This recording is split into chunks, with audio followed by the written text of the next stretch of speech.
Kingdom Hearts feels like coming home. Whenever I'm feeling a bit down or like I need something lighthearted and wacky as a pick-me-up, I'll fire up either Kingdom Hearts 1 or 2 and barrel through the Heartless. It's a nice alternative to screaming into the void about life. There's just something about Sora, Donald, and Goofy's misadventures through melodramatic fan fiction of the Disney canon that just speaks to my cursed self. God, my generation's media really fucked us up, wow. But note I only said 1 and 2. Though I've grown up with the franchise since before I started kindergarten, we love pulling an all-nighter just before school to get to Atlantica solely for my love of The Little Mermaid. I have plenty of qualms with it, some of which I've mentioned in my older video on how Arendelle became the worst world in the series. That video was more focused on how the series' approach towards adapting Disney properties has shifted over the years, but today, we're going to be focused more on the core story of the Xehanort saga. Namely why it's not good. I don't think anyone is surprised to hear the oh-so-original hot take that Kingdom Hearts writing is bad. That's kind of been done to death at this point, and I wouldn't be surprised if more hardcore fans are resistant because they just want to enjoy their weird-ass nonsense as the world burns around them. Which, fair, I get that. However, I think it's important for us to express our honest feelings on how media affects us, good and bad, and to delve into why we had that reaction. Developing media literacy takes time and a lot of exposure to things you might not initially think is up your alley, and our relationships to media can change over time as things in our own life change, or the creators of what we love turn out to be less than stellar. But my point is that it's okay to love something that's messy or poorly written, and likewise, you can still love something while being frustrated with it or critiquing it. Critique is a sign of love because you're willing to be honest in where something disappointed you and where you wished it had done better. With that all aside, Kingdom Hearts is unique given that its very premise is absurd. Take Disney, throw in some Final Fantasy cameos, have it be led by a spiky-haired anime self-insert boy with a key the size of a baseball bat that you actually use like a baseball bat, and go save the universe from a bunch of adorable shadow demons. Now available as plushies. You wouldn't expect something so insane to be an actual best-selling video game franchise, but it's that absurdity that draws people's attention. It takes two beloved icons and melds them into something new, and the inclusion of Disney coupled with the simple story of the first game makes it easily accessible and incredibly enjoyable. And I don't think a lot of folks quite realize the importance of accessibility. You want people to enjoy your story, don't you? Ain't nothing wrong with making sure as many people are able to follow your story and get something out of it as possible, and the first Kingdom Hearts understood that perfectly and excelled, but then it got weird. Key, a most ancient. I'm already half Xehanort. In a way, what I really am is Jiminy's journal. Some say Kai. You're my journal? They put bugs in him. What? That's nuts. And not like cool weird, but like needlessly weird. The kind of weird where you think being quirky itself is a personality trait, rather than a side effect of you actually going off the beaten path to do something nobody's ever done before. A lot of folks will say, you just don't like Kingdom Hearts because it isn't conventional. She isn't like other girls, she's absurd. To which I say, homegirl, she's not really as eccentric as you make her out to be. There have been wonderful videos like Birth by Sleep: The Turning Point by Bloody Biscuits about the franchise's decay, but Kingdom Hearts' obsession with complicated lore points to a deeper problem from which most of the other problems spring. The absurdism of Kingdom Hearts isn't in service of a good story and characters or a theme, but of a convoluted, messy plot with pointless world building, solely for the sake of being complicated. This is something I gleaned from Frustrated Jacob, who's done very long videos about Kingdom Hearts storytelling issues. Hey, they're really nice to throw on in the background while I'm working in Blender, okay? Okay. But he talks a lot about how Kingdom Hearts is actually pretty cut and dry and not very silly, and something he specifies is what the lore is in service of. And the answer is nothing. That goes for the lore, and that also goes for the perceived absurdity of Kingdom Hearts. Now, when I talk about absurdism going forward, I'm talking about all the outlandish elements. The sleeping worlds, worlds of memory and data, world lines, the mechanics of light and darkness, hearts versus souls, alternative selves, so on and so forth. Oh god. Things that are more steeped in the abstract and in emotions rather than logic and reason. In this sense, relying on absurd storylines and imagery can enhance your story, specifically when you go ham on your visual storytelling and have a clear idea of what represents what. You know, you make use of things like metaphors or symbols. Two similarly absurd animes that remind me a lot of Kingdom Hearts, namely Kingdom Hearts 1 and a bit of 2, are Gurren Lagann and Revolutionary Girl Utena. But I find myself enjoying both far more than I have enjoyed Kingdom Hearts in a very long time. Spoilers for both series ahead, but Gurren Lagann, I hope to God I'm saying that right, is aware of its own silliness, especially in the final arc against the anti-spiral forces, and revels in that silliness. And part of the reason it's able to do that is because it knows what it's trying to say. To boil things down, the weird use of spiral and anti-spiral refers to those who embrace the unpredictability and chaotic nature of life, and those who seek to stamp it out wherever it arises. Gurren Lagann's final antagonist, the anti-spiral forces, is a representation of despair-fueled nihilism. You know, the whole life is pointless and people suck, so we'd be better off if we were all gone.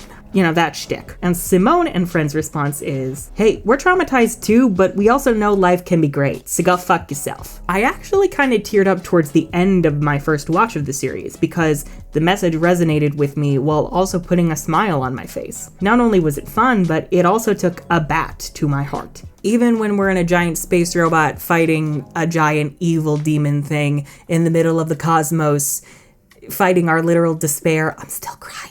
Revolutionary Girl Utena, meanwhile, feels like an acid trip. By the end of the series, a lot of people can find themselves confused on their first watch if they expect a more direct story telling them outright what is happening. Or rather, they expect something more literal than figurative. Utena is steeped in visual storytelling and symbolism. It's a story about abuse, gender, sexuality, and coming of age. And also lesbianism. And it explores these things through its visuals. It can feel weird having this pink-haired girl go to a conveniently placed dueling arena at the back of her school's campus with an upside-down floating castle, along with resident mean girl Nanami laying eggs and transforming into a cow because of her need for designer cowbells. Moo! Well, obviously it's a Sebastian Dior cowbell, of course. That's right, a cowbell, as in a bell that a cow wears around its neck. What are you talking about? But it works because it knows what it's trying to communicate. In this case, the eggs are a metaphor for female puberty and periods, and the cowbell.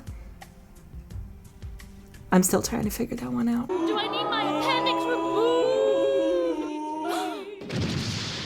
What happened to Nanami? Ultimately, the chaos in Otori Academy is rooted in Akio, the main antagonist, who was once a prince, inspiring a young Utena to become a prince herself one day, which turned out to be a pretty good idea, actually. Akio is charismatic and influential, but that serves to mask the abuse and manipulation he deals out to everyone, including his sister Anthe, who at this point has been so mentally, physically, and emotionally broken, she believes she deserves to be objectified and possessed as the Rose Bride. Akio controls everyone in the school through the illusions from his observatory, including the dueling arena and the castle, representing the fairy tale full of charm that he's selling to people. But on another level, this is all to represent how Akio is able to manipulate all of these people, to make them see what they want to see, so he can puppeteer them to get what he wants, trapping them essentially in purgatory, but also trapping himself, because everything here is fake. And Utena, when confronted with this, is able to break his illusion,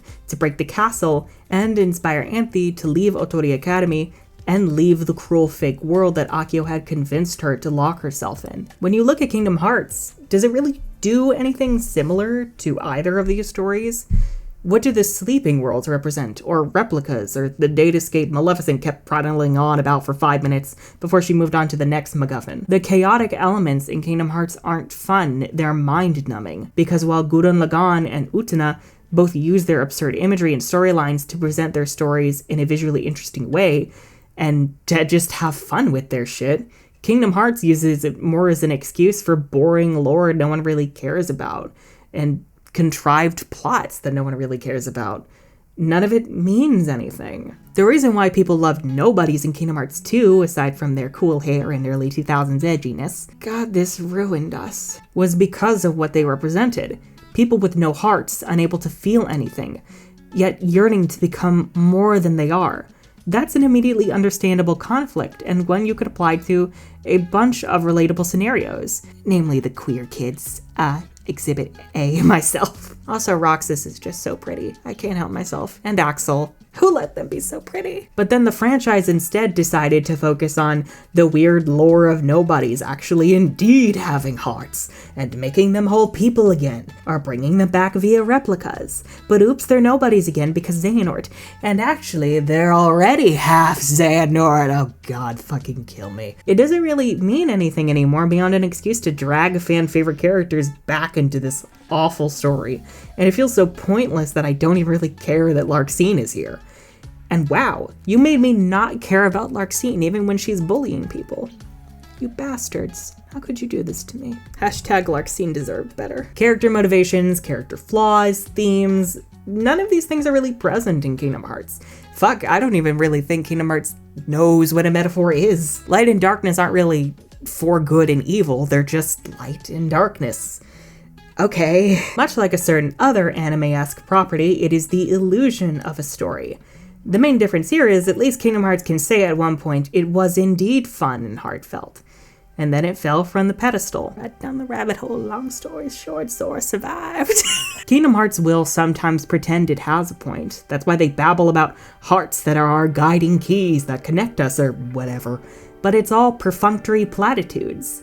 Ooh, look at that alliteration. Wow. They're hollow gestures to make you pretend that they're saying something, but in reality, we all know it's memeable bullshit. The characters at this point are just chess pieces, not only to Xehanort, but to the writing itself, designed to be empty and one-dimensional to achieve whatever the story and its outline says we need to get us to the next game. Hell, the fact Kingdom Hearts 3 has so much emphasis on setting up this weird Verum Rex Yozora alternate world is bizarre, because it's supposed to be the conclusion of the Xehanort saga.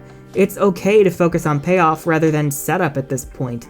Hell, that's a big reason why people were so excited about 3. You don't make us wait years giving us side games like Birth by Sleep and Dream Drop just to have most of KH3 just be filler and setup. Real talk, I don't even really care about Melody of Memory. One, I thought we learned not to do the side games with important plot points anymore, but also a rhythm game? What? And why does it have plot locked behind it? And it's supposed to be about Kairi going through her memories and trying to, find a link to Sora or whatever.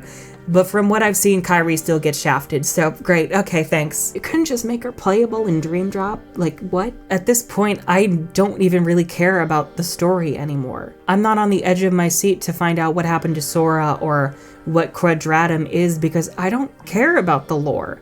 And the lore isn't being used to really do anything interesting with the characters of the story.